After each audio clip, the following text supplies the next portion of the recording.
कर्पूरगौरं करुणावतारं संसारसारं भुजगेन्द्रहारं सदा वसन्तं हृदयारविन्दे भवं भवानी सहितं नमामि। आज नारद मुनि जी के मोह के संबंध में रामचरितमानस से गोस्वामी जी क्या बता रहे हैं उसी का उल्लेख करने जा रहा हूँ। जब हरि माया दूर निवारी नहित रमान राजकुमारी, तब मुनि अति सवीत हर चरना औ गहे पाहे प्रणतारत हरना। जब श्री हरि ने नारद जी की जो व्यापी माया थी उसको दूर फेंक दिया, तब वहां से न लक्ष्मी रही, न राजकुमारी रही और न विश्व मोहिनी रही। एकमात्र अवशेष रहे भगवान विष्णु। वहां पर केवल भगवान विष्णु ही दिखाई पड़े। तब नारद मुनि ने अत्यंत भयभीत होकर श्री हरि के चरण पकड़ लिए और बोले, शरणागतों की आरती को दूर करने वाले, हे प्रभु मेरी रक्षा कीजिए, मेरी रक्षा कीजिए। त्राहि माम करने लगे। उनको कहीं कुछ दिखाई नहीं पड़ा कि अब मैं कहाँ जाऊं। आगे, मृषा होई मम श्राप कृपाला, मम इच्छा कह दीन दयाला। मैं दुर्वचन कहे बहु तेरे, और कहे मुनि पाप मिटे किमित मेरे। हे कृपालु, हे दीनानाथ, हे दीनबंधु, हे भगवान श्री राम, हे कृपालु, हे विष्णु जी, हे कृपालु, मेरा साप झूठा हो जाए। दीनों पर दया करने वाले भगवान ने कहा, नहीं, ऐसा हो नहीं सकता।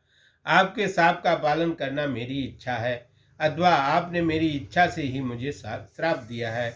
तब नारद जी ने कहा, मैं आपके प्रति बहुत दुर्वचन कहे, मैंने बहुत कठोर शब्द कहे, उनसे उत्पन्न हुए मेरे पाप कैसे मिटेंगे। तब भगवान विष्णु जी कहने लगे कि अब आपको भगवान शंकर की शरण में जाना पड़ेगा और जाकर वहां जपहु जाय शंकर सतनामा, हृदय तुरत विश्रामा। अब कोई नहीं शिव समान प्रिय मोरे, असि पर तीत तजऊ जन मोरे। अब आप भगवान शिव की शरण में जाइए। और विष्णु भगवान जब ये कहने लगे, यहाँ से हिमालय पर्वत जाकर शिव जी का सनातन स्त्रोत 100 नाम का सतनाम जो जप है उसको करो, हृदय में तुरंत आपके विश्राम आ जाएगा, अर्थात तुम्हारे मन में शांति मिल जाएगी, तुम्हारी सारी थकान दूर हो जाएगी। शिव जी के समान मुझे कोई भी प्रिय नहीं है, इस विश्वास को कभी भूल कर भी नहीं छोड़ना। नारद जी यही बात सुनकर और भी चिंतित हो गए। जय पर कृपा न करहि पुरारी, सो न पाओ मुनि भगत हमारी। असुर धर मैं बिचरहु जाई, अब न तुम्हें माया नेराई। हे देव ऋषि, जिस पर शिव की कृपा नहीं होती है, जिस पर भगवान शिव कृपा नहीं करते हैं, वो मेरी भक्ति नहीं पाता है, उसे कभी भी शिव की भक्ति प्राप्त नहीं होगी। ऐसा सिद्धांत हृदय में धारण करके वैकुंठ से जाकर पृथ्वी पर भ्रमण करो और मेरी माया तुम्हारे निकट नहीं आएगी। जब भगवान शिव का आप जप करेंगे तो भगवान विष्णु ने कहा कि वो माया आपको नहीं सताएगी। बहुविधि मुनि प्रबोध प्रभु, तब भय अंतर ध्यान। सत्यलोक नारद चले, करत राम गुणगान। इस बात को सुनकर बहुत प्रकार से मुनि को समझाकर सर्व समृद्ध भगवान विष्णु अंतर्ध्यान हो गए और अदृश्य हो गए। नारद जी श्री राम का गुणगान करते हुए सत्यलोक को चल पड़े। वहां पहुंचकर हर गण गुण मुनि जात पत देखी, हर गण मुनि जात पत देखी।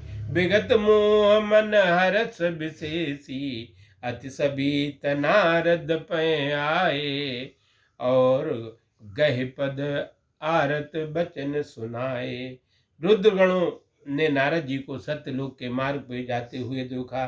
भगवान शिव के रुद्र, उनका मोह नष्ट हो चुका था, उनके मन में विशेष प्रकार का हर्ष था।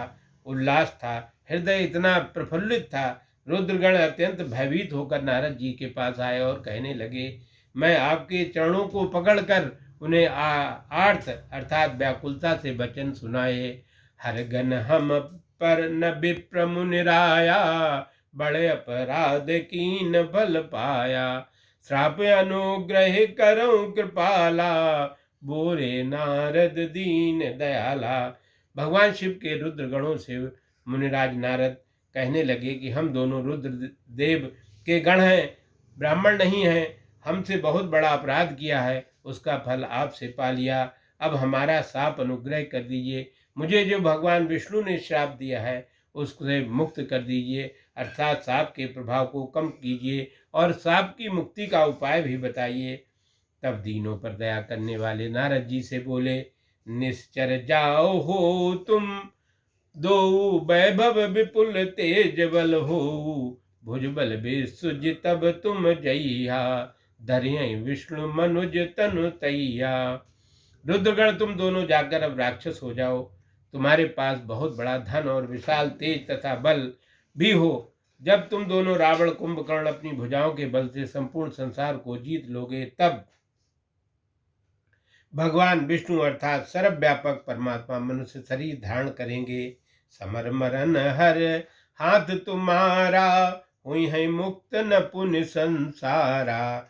चले जुगल मुनि पद सिरनाई, भय निशाचर काल पाई। श्री हरि के चरण से हाथ से युद्ध में तुम्हारा मरण होगा, तुम मुक्त हो जाओगे और फिर संसार में नहीं जाओगे। तत्पश्चात दोनों रुद्रगण मुनि के चरणों में मस्तक दबाकर चल पड़े और समय पाकर राक्षस रूप में जन्म लिए, अर्थात रावण और कुंभकर्ण बने। हे इन्हीं को जय विजय भी कहते हैं। एक कल्प ये हे तो प्रभु लीन मनुज अवतार, सुर रंजन सज्जन सुखद हरिभंजन भुवभार। श्यावर रामचंद्र की जय।